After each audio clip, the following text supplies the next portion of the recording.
So guys, papagas tayo. Dito tayo ngayon sa Petron. Yan.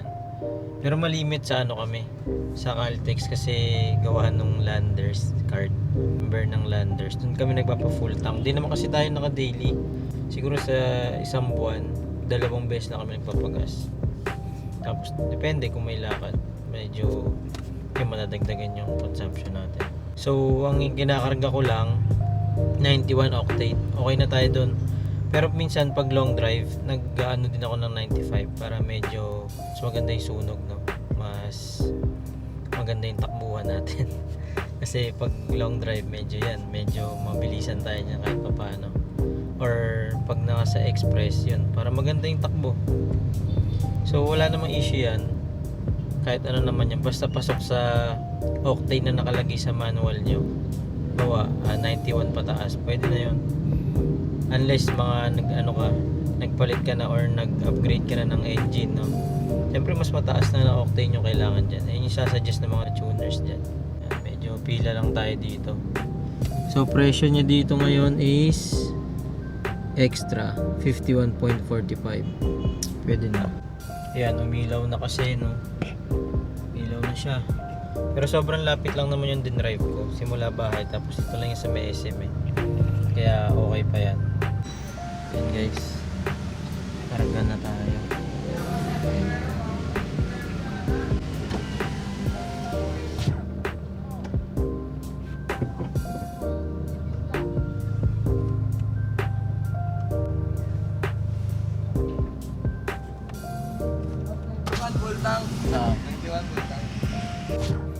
Pero at least na malapit na sa 49. Ay, na 4 pala. 49, mataas lang yung pag may gera, diba? So, walang gera. Pag may issue sa sa mga bansang maraming apektado yung gasolina. Sabi ko, sir, walang sticker. Ayaw nga, no, yung tapat sa'yo. Paano kaya humingi ng tapat sa'yo, no? Petron tayo eh. May card naman kami. Oo nga, no? Tanong nga natin. Tapat to, boss. Mamon po. Ulan. So yan, matik lang, di na natin ipapasagad. Okay na yan.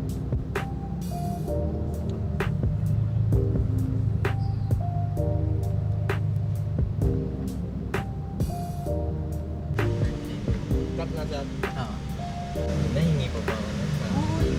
Ha? Hindi nga, tatanong mo lang naman eh. Ako naman magdidikit na din naman ikaw. Lagay ko sa Diyos na computer ka nga. Tapos, Hindi, may card naman tayo. Yun ang mahalaga. Boss, paano nakahingi ng sticker na tapat sa'yo? Yeah, makuha na lang po ako. Pwede. Libre lang ba yun? Basta po may value card po kaya pwede po kayo.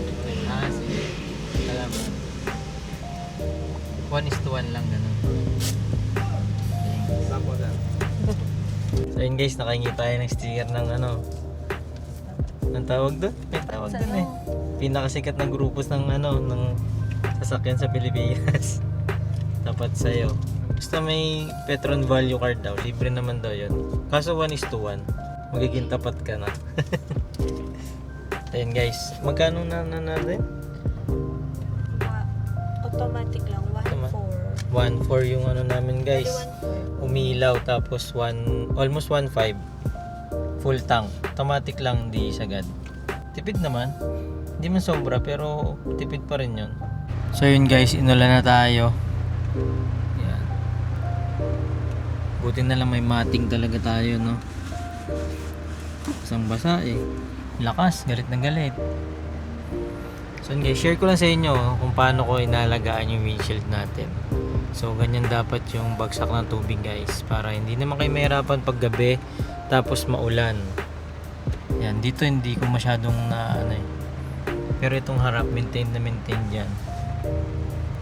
Ito hindi ko masyadong nalilinis pala yung gilid. Yan.